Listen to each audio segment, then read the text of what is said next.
Hello students, मैं सुबोध कुमार। और जैसे कि हमने प्रीवियस लेक्चर में मैन्युफैक्चरिंग साइंस सेकंड के लेक्चर में हमने operation perform on lathe machine पढ़े थे। ठीक है, तो उसमें हमने कौन कौन से ऑपरेशन पढ़े थे। उसमें हमने टर्निंग ऑपरेशन देखा था। ठीक है, टर्निंग ऑपरेशन, टेपर टर्निंग पढ़ा था, स्टेप टर्निंग पढ़ा था, फेसिंग ऑपरेशन पढ़ा था। ठीक है, तो आज हम रिमेनिंग ऑपरेशन जो है लेथ मशीन पे जो कि हम परफॉर्म कर सकते हैं उनको हम देखेंगे। जैसे कि हमारे जो है नर्लिंग हो गया, चैम्फरिंग हो गया, थ्रेड कटिंग हो गया, drilling, boring, reaming, parting and grooving. ये सारे ऑप्शंस को आज सारे ऑपरेशंस को आज हम डिस्कस करेंगे। ठीक है, तो सबसे पहले आता है हमारा नर्लिंग ऑपरेशन। ठीक है, नर्लिंग ऑपरेशन एक मशीनिंग ऑपरेशन है। मशीनिंग मीन्स मटेरियल रिमूव होता है। इसमें कोई वर्क पीस रहेगा, उसमें से मटेरियल रिमूव होगा। ठीक है, तो इसमें क्या था, नर्लिंग ऑपरेशन में जैसे कि हम फेसिंग कर रहे थे या टर्निंग कर रहे थे या स्टेप टर्निंग कर रहे थे, उसमें क्या हो रहा था, हमारे पास वर्क पीस होता था। ठीक है, जो कि चक में हेल्ड रहता था। ठीक है, एक होल्डिंग डिवाइस होती है चक, इसलिए ये होल्ड करके रखती है वर्क पीस को। ठीक है, और एक सिंगल पॉइंट कटिंग टूल होता था जो कि टूल पोस्ट में होल्ड रहता था। ठीक है, टूल पोस्ट में लगा रहता था। तो जब ये सिंगल पॉइंट कटिंग टूल इसके कांटेक्ट में आता था वर्क पीस के, और ये वर्क पीस रोटेट हो रहा होता है, ठीक है, तब यहाँ पे हमारी ऑपरेशन परफॉर्म होता था वो। या फिर जैसे कि फिशिंग है, टर्निंग है, स्टेप टर्निंग है, टेपर टर्निंग है। ठीक है, ये सारे ऑपरेशन एक सिंगल पॉइंट कटिंग टूल की हेल्प से होते थे। ठीक है, अब जो है नर्लिंग ऑपरेशन है, इसमें हम एक स्पेशल टाइप का टूल यूज़ करते हैं। जैसे कि आप ये फिगर में देख सकते हैं, ये है टूल। ठीक है, एक रोलर टाइप का होता है ये।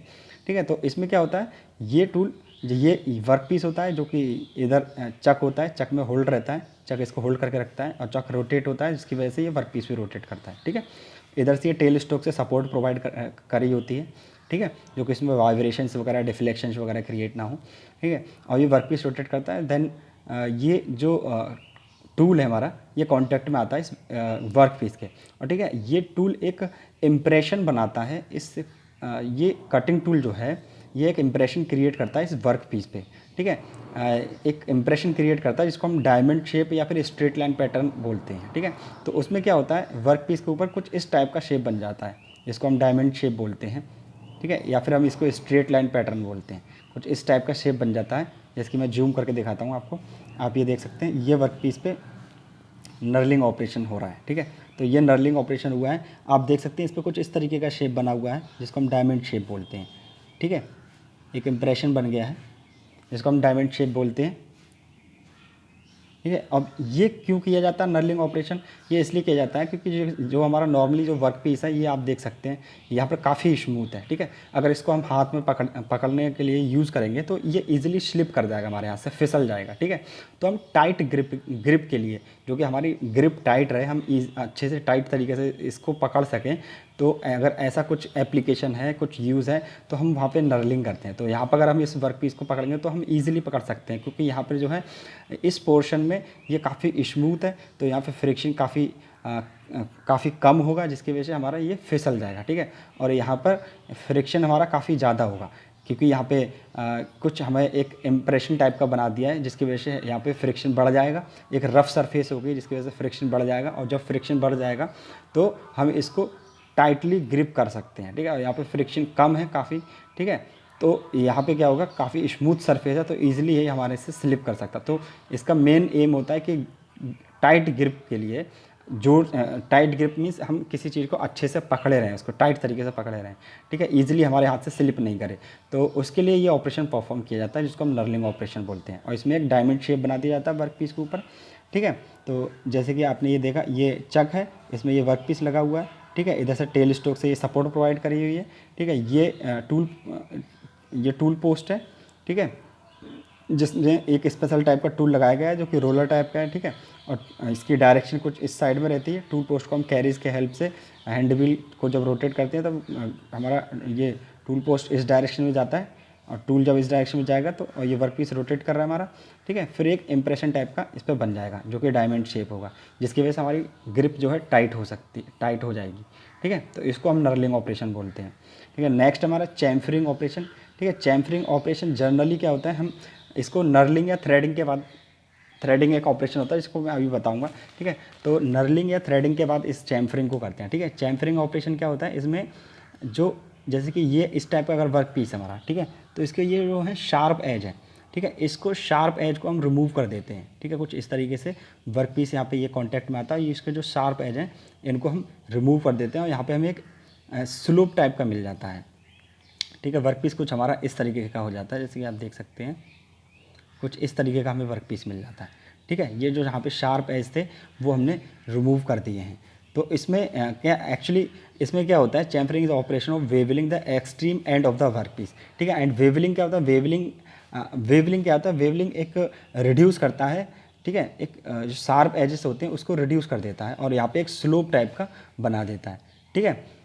और बेबलिंग हम उसको भी बोलते हैं जिसमें जैसे कि हमारे ये दो फेसेस हैं, एक ये फेस है एक ये फेस है, अगर ये एक दूसरे के परपेंडिकुलर हैं तो हम इसको बेबल्ड एज नहीं बोलेंगे, और अगर ये एक दूसरे के परपेंडिकुलर नहीं है, ठीक है, तो हम इसको बेबल्ड एज बोलेंगे, ठीक है। ये एक दूसरे के यहाँ पे परपेंडिकुलर नहीं है, ठीक है, मीन्स 90 का एंगल इसके बीच में नहीं बन रहा है, और स्टार्टिंग में क्या था 90 का एंगल बन रहा था, तो हमने ये वर्क पीस का यहाँ से ये बेबलिंग कर दिया, ठीक है। तो अगर इस टाइप का हम वर्क पीस को शेप दे देते हैं तो इस तरीके से इसको हम चैम्फरिंग बोलते हैं, ठीक है। इसमें जैसे कि ये देख सकते हैं वर्क पीस है, यहाँ पे एक चक रहता है, इसमें ये होल्ड रहता है, ठीक है, वर्क पीस रोटेट करता है इसमें, और ये कटिंग टूल है जिसको हम फीड देते हैं। फीड मीन्स जिस डायरेक्शन में हमारा वर्क पीस मूव करेगा, distance travel by the work piece नहीं cutting tool, distance travel by the cutting tool on the work piece, ये हमारी फीड होती है। तो ये इसके परपेंडिकुलर दी जाती है, इसके एक्सिस के, वर्क पीस के एक्सिस के, ठीक है। तो यहाँ पे जो इसकी एजेस होते हैं इसको हम स्लोप में कन्वर्ट कर देते हैं और शार्प एजेस को रिड्यूस कर देते हैं। अब इसका फ़ायदा क्या होता है, एक तो वेटर लुक दिखता है इसका, ठीक है। नेक्स्ट क्या आता है, अगर हमें इसमें से कोई नट को पास करना हो, ठीक है, मान लो ये वर्क पीस है, इसमें हमने थ्रेड कट कर दिए, ठीक है, अब इसमें से हमें नट को पास करना हो, ठीक है, तो अगर यहाँ पे शार्प एज रहेंगे तो नट पास होने में थोड़ी सी प्रॉब्लम होगी, ठीक है। तो ये जब बेबिल्ड रहते हैं, ठीक है, तो यहाँ से जो नट होता है वो ईजिली पास हो जाता है, ठीक है। तो नट ईजिली पास होते हुए चला जाता है, तो ये नट बोल्ट का पूरा असेंबल हो जाता है। नेक्स्ट होता है वर्क, जो होता है वो रिमूव हो जाते हैं। वर्क क्या होते हैं, जैसे कि ये कोई वर्क पीस है, ठीक है, इसमें कुछ इस टाइप का एक्सेस मटेरियल बाहर निकल आया तो इसको हम वर्क बोलते हैं, ठीक है। या फिर जो शार्प एज है, ये किनारा है जो, इसको भी हम वर्क बोल सकते हैं। तो ये वर्क को ये रिमूव कर देता है, ठीक है। अब protect the end of work piece from the wing damage, ठीक है, और वर्क पीस के एंड को डैमेज होने से बचाता है, क्योंकि अगर वर्क पीस का एंड जितना शार्प रहेगा, ठीक है, तो ये कहीं पर अगर किसी चीज़ से अगर स्ट्राइक करता है काफ़ी स्पीड से, तो इसकी जो शार्प एज है ये ब्रेक होने का, डैमेज होने का चांस रहता है, ठीक है। तो अगर वो चैम्फरिंग हो गई होगी उसकी, ठीक है, इसको हमने एक स्लोप दे दिया होगा तो वो ईजिली इसके एंड जो हैं वो ब्रेक नहीं होंगे, ठीक है। तो ये चैम्फरिंग हो गया, ठीक है। नेक्स्ट है थ्रेड कटिंग। थ्रेड कटिंग में क्या होता है, जैसे कि थ्रेड कटिंग में क्या होता है, एक वर्क पीस रहता है, जैसे कि आप ये देख रहे हैं, ठीक है। तो नॉर्मली वर्क पीस होता है कि स्मूथ वर्क पीस होता है, इसमें थ्रेड्स बना देते हैं, जैसे कि अगर मैं हिंदी में बोलूँ, थ्रेड मीन्स जो चूड़ियाँ बनी होती हैं, जैसे कि नट बोल्ट वगैरह होता है ना, तो उसमें ईजिली नट इस पर स्लाइड करते हुए चला जाता है, ठीक है। और तो उन चूड़ियों को बनाने को हम थ्रेड कटिंग बोलते हैं, ठीक है। तो इसमें सिंपली एक सिंगल पॉइंट कटिंग टूल लेते हैं, ठीक है।